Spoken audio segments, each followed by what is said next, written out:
పునుగులు బజ్జీలను కారం కారంగా చట్నీతో తింటూ ఉంటాం కదా.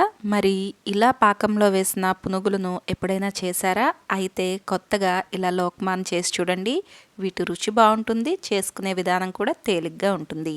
Welcome to Vantalammi. నేను మోనిక. మీరు కనుక ఈ ఛానల్ను మొదటిసారిగా చూస్తున్నట్లయితే తప్పకుండా సబ్స్క్రైబ్ చేసుకోండి. ముందుగా గిన్నెలోకి 2 స్పూన్ల పంచదార, పావు స్పూన్ ఉప్పు, 1 కప్పు పెరుగు వేసి అవసరమైతే కొద్దిగా నీళ్లను వేసుకుని పంచదార పూర్తిగా కరిగేంత వరకు ఇలా బాగా కలుపుకోండి. మీరు కావాలంటే సగం పెరుగు సగం మజ్జిగ కూడా తీసుకోవచ్చు. పెరుగు పుల్లగా లేకుండా కమ్మగా ఉండేలాగా చూసుకోవాలి.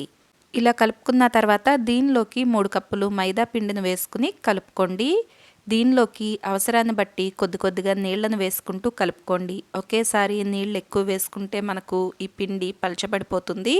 ఇది మనకు మరీ పలుచగా కాకుండా మరీ గట్టిగా కాకుండా వచ్చేలాగా కలుపుకోవాలి.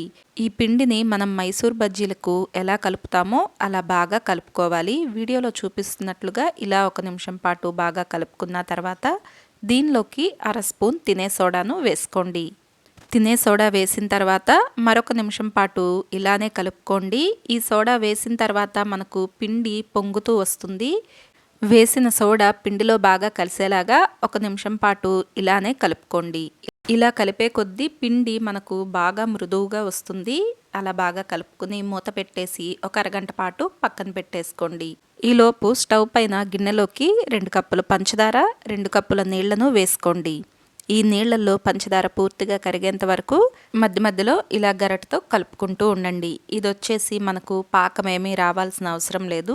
గులాబ్ జామున్లకు ఎలా చేసుకుంటామో అలానే కాస్త ఈ పంచదార నీళ్లు చిక్కపడి చేతులకు జిగురుగా తగిలేంత వరకు మరిగించుకుంటే సరిపోతుంది. ఇలా దీన్ని తయారు చేసుకున్న తర్వాత స్టవ్ పై నుండి దించి ఒక పక్కన పెట్టేసుకోవాలి. అరగంట తర్వాత మూత తీసి మరొకసారి ఈ పిండి మొత్తాన్ని బాగా కలుపుకోండి. ఈ పిండి మనకు కాస్త పొంగి ఇలా బాగా మృదువుగా వచ్చేస్తుంది.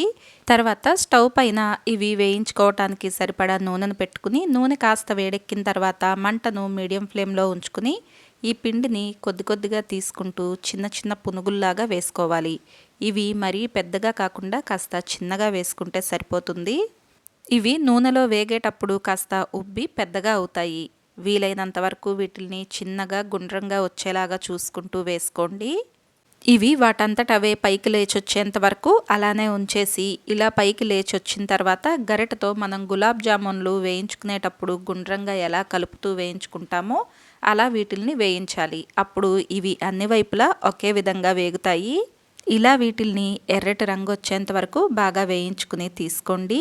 మిగిలిన పిండితో కూడా ఇలానే చిన్న పునుగులుగా వేసుకుని అన్ని వైపులా ఒకేలాగా ఎర్రగా కాలేలాగా చూసుకుంటూ తీసుకోండి.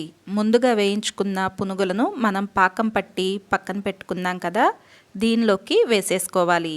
వీటిల్ని పాకంలో ఒకసారి కలిసేలాగా కలుపుకుని 1 నిమిషం పాటు ఈ పాకంలోనే ఉంచుకోవాలి. నిమిషం తర్వాత పాకంలో నుండి ఈ పునుగులను తీసుకుని రెండోసారి వేయించి పెట్టుకున్న పునుగులను ఈ పాకంలోకి వేసుకోవాలి. ఇలా పునుగులు మొత్తాన్ని కూడా పాకంలోకి వేసుకుని ఒక్కొక్క నిమిషం పాటు ఉంచుకుంటూ పాకంలో నుండి తీసేయండి. మిగిలిన పాకంను ఈ పునుగుల పైన కొద్దిగా ఇలా వేసేయండి. అంతేనండి, ఎంతో రుచిగా కొత్తగా ఉండే లోక్మా మనకు తయారైపోతుంది. వీటిల్నే టర్కిష్ డోనట్ బాల్స్ అని కూడా అంటారు.